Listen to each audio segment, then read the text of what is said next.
Good morning बेटा। बेटा हमने फर्स्ट चैप्टर स्टार्ट किया था what is macro economics.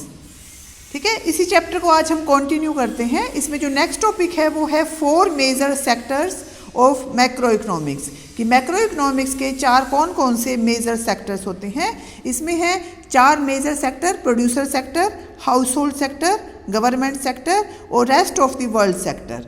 Producer sector क्या करता है, वो हाउस होल्ड सेक्टर से जो लैंड, लेबर, कैपिटल और एंटरप्रेन्योर मीन्स ऑफ प्रोडक्शन होते हैं वो लेता है, उनको पेमेंट करता है और बदले में क्या करता है, वस्तुओं और सेवाओं का प्रोडक्शन करता है। वो ये काम होता है प्रोड्यूसर सेक्टर का। ठीक है, और रॉ मटेरियल लेता है वो, और रॉ मटेरियल से फिर इससे उसकी सहायता से वो वस्तुएं बनाकर उनको उनका प्रोडक्शन कर ह्यूमन नीड्स को फुलफिल करता है।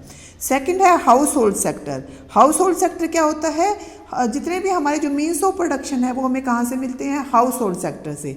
मीन्स ऑफ प्रोडक्शन कौन से होते हैं, जिनकी सहायता से हम प्रोडक्शन करते हैं, कौन कौन से हैं वो, लैंड, लेबर, कैपिटल और एंटरप्रेन्योर। ठीक है, तो हाउस होल्ड सेक्टर क्या करता है, जो वस्तुएं प्रोड्यूसर सेक्टर बनाता है उनको कंज्यूम करता है और साथ में मीन्स ऑफ प्रोडक्शन है वो प्रोड्यूसर सेक्टर को देता है। थर्ड है गवर्नमेंट सेक्टर।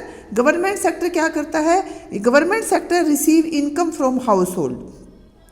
ठीक है, उसको हाउस होल्ड सेक्टर से इनकम प्राप्त होती है। कैसे इनकम प्राप्त होती है, in form of tax, tax के रूप में। ठीक है, और गवर्नमेंट है वो सब्सिडी भी देता है, स्कॉलरशिप देता है, ओल्ड एज पेंशन है वो देता है। ठीक है, ये सारे काम हैं ये गवर्नमेंट सेक्टर के हैं कि वो टैक्स लेता है और बदले में ओल्ड एज पेंशन, स्कॉलरशिप, ठीक है, और सब्सिडी है वो देता है। उसके बाद है rest of the world sector. Rest of the world sector में आता है कि दूसरे देशों के साथ हम जो लेन देन करते हैं, इंपोर्ट एक्सपोर्ट करते हैं, वो सारा किस में आएगा, rest of the world sector में। ठीक है, उसके बाद आती है अब हमारी कैपिटलिस्ट इकोनॉमी, कि कैपिटल इकोनॉमी है वो क्या होती है, या इसको हम हिंदी में कहेंगे पूंजीवाद। ठीक है, पूंजीवाद इकोनॉमी है वो कौन कौन सी होती हैं। देखो, कैपिटल इकोनॉमी वो होती है जिस पर गवर्नमेंट का कोई भी होल्ड नहीं होता। ठीक है, व्यक्ति है उसको किसी भी तरह से गवर्नमेंट से लाइसेंस लेने की या परमिशन लेने की ज़रूरत नहीं होती, अपने आप से ऑटोमेटिकली है वो कैपिटलिस्टिक इकोनॉमिक होती है, वो चलती रहती है अपने आप से, गवर्नमेंट का कोई इंटरफेरेंस नहीं होता। इसकी डेफिनेशन देखो, capitalist economy are those economies in which economic activities are left to the free play of market forces. Market forces से वो अपने आप इकोनॉमी चलती रहती है, उसको हम कहेंगे कैपिटलिस्ट इकोनॉमी। इसके फीचर्स कौन कौन से हैं, सबसे पहले है प्राइवेट प्रॉपर्टी। ठीक है, इस प्राइवेट प्रॉपर्टी में क्या होता है कि जो भी होता है गवर्नमेंट का कुछ नहीं होता। अब देखो, जो हमारा इंडिया है उसमें कैपिटलिस्ट इकोनॉमिक नहीं है, मिक्स्ड इकोनॉमी है यहाँ पर। ठीक है, और सोशलिज्म भी नहीं है। सोशलिज्म में सब कुछ गवर्नमेंट का होता है, तो हमारे में कुछ गवर्नमेंट का है और कुछ प्राइवेट है। ठीक है, तो जो कैपिटलिस्टिक इकोनॉमिक होती है उसमें प्राइवेट प्रॉपर्टी है वो होती है सारी, गवर्नमेंट का कुछ भी नहीं होता, गवर्नमेंट का कोई भी डिपार्टमेंट नहीं होता। उसके बाद है प्राइस मैकेनिज्म। प्राइस मैकेनिज्म है वो अपने आप से चलता रहता है। It is price mechanism that guide the producer and consumer. ठीक है, वो प्राइस मैकेनिज्म है वो अपने आप से गाइड करता है प्रोड्यूसर को कि कितना प्रोडक्शन करना है, कंज्यूमर को गाइड करता है कि आपको कितना कंजप्शन करना है। ठीक है, गवर्नमेंट ऐसा नहीं है कि गवर्नमेंट किसी चीज़ के प्राइस बढ़ाएगी या कम करेगी, नहीं, ऐसा नहीं है, सब कुछ अपने आप से होता रहता है। इसमें price mechanism help producer to decide what to produce, how to produce and when to produce, where to produce. ठीक है, जो प्राइस मैकेनिज्म है वो बताता है कि आपको कितना प्रोड्यूस करना है, क्या प्रोड्यूस करना है, कब प्रोड्यूस करना है, ठीक है, और कितनी मात्रा में करना है। उसके बाद है फ्रीडम ऑफ एंटरप्राइज, कि every individual is free to use his means of production in any manners he like. ठीक है, कोई भी है अपने जो मीन्स ऑफ प्रोडक्शन है वो कहीं पर भी किसी भी काम में लगा सकता है, गवर्नमेंट का इसमें कोई रोल नहीं होता। ठीक है, ही मे सेट अप एनी बिजनेस और industry of any size at any time at any place. वो अपनी इंडस्ट्री लगा सकता है, उसको गवर्नमेंट से लाइसेंस लेने की, परमिशन लेने की कोई ज़रूरत नहीं होती। किसी भी टाइम पर, किसी भी साइज़ की और किसी भी प्लेस पर वो अपना कोई भी काम शुरू कर सकता है, उसके अंदर एबिलिटी होनी चाहिए बस। Competition and cooperation, because of freedom of enterprise there are large number of producer of almost every commodity. हर चीज़ के बहुत सारे प्रोड्यूसर्स होते हैं, बहुत सारे कंज्यूमर्स होते हैं, तो उनमें अपने आप से फिर कोऑपरेशन और कंपटीशन की भावना आ जाती है। ठीक है, हर कोई है वो अपना बेस्ट देने की कोशिश करता है। ठीक है, these are very labours cooperate with one another, produce good with the help of mechanism.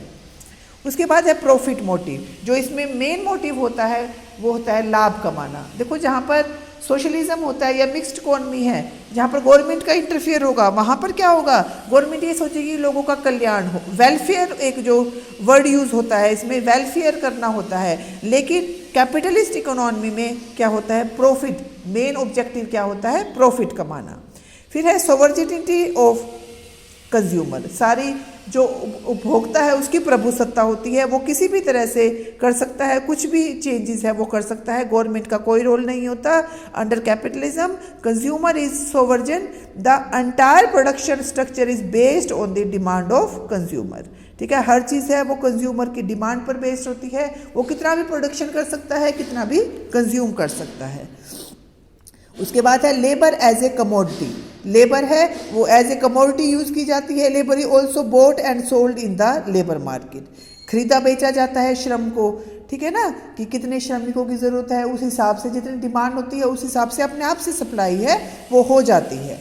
Self interest under capitalism, promotion of self interest is the principal guidance force.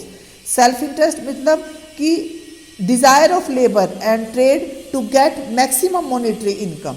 इसमें जो मेन मोटिव होता है कि ज़्यादा से ज़्यादा मॉनेटरी इनकम है वो होनी चाहिए। ठीक है ना, मॉनेटरी इनकम या प्रॉफिट मैक्सिमाइजेशन होता है, वो इसका मेन मोटिव होता है।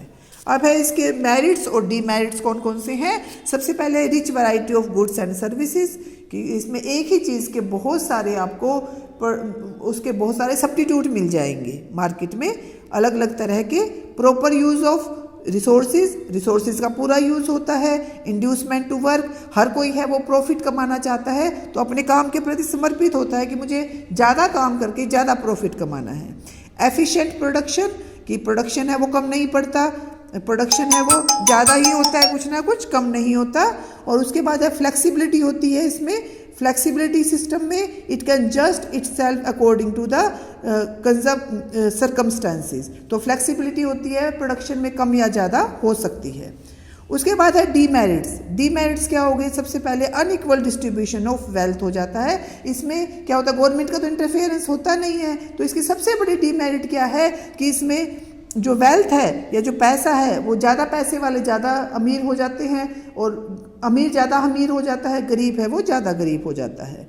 क्लास स्ट्रगल होता है, आपस में दो पार्ट बन जाते हैं, एक रिच का एक पुअर का, उसमें आपस में स्ट्रगल चलता रहता है। और जो अमीर है वो लग्जीरियस लाइफ जीते हैं और जबकि जो दूसरे लेबर होते हैं उनको खाना तक नहीं मिलता। एक्सप्लॉयटेशन ऑफ लेबर, लेबर से ज़्यादा काम करवाया जाता है, उनको कम पैसे दिए जाते हैं। वेस्टफुल कंपटीशन है ये। ठीक है, कंपटीशन है उसमें मतलब ऐसा कंपटीशन जिसका कोई मीनिंग नहीं है, लोग हर एक दूसरे से आगे निकलना चाहते हैं। और लैक ऑफ कोऑर्डिनेशन, कई बार कोऑर्डिनेशन की भी कमी हो जाती है, लड़ाई झगड़े ज़्यादा होते हैं, स्ट्रगल ज़्यादा होता है। ठीक है, तो ये चैप्टर आपका कंप्लीट हो गया बेटा, ये चैप्टर आपको अच्छे से लर्न करना है।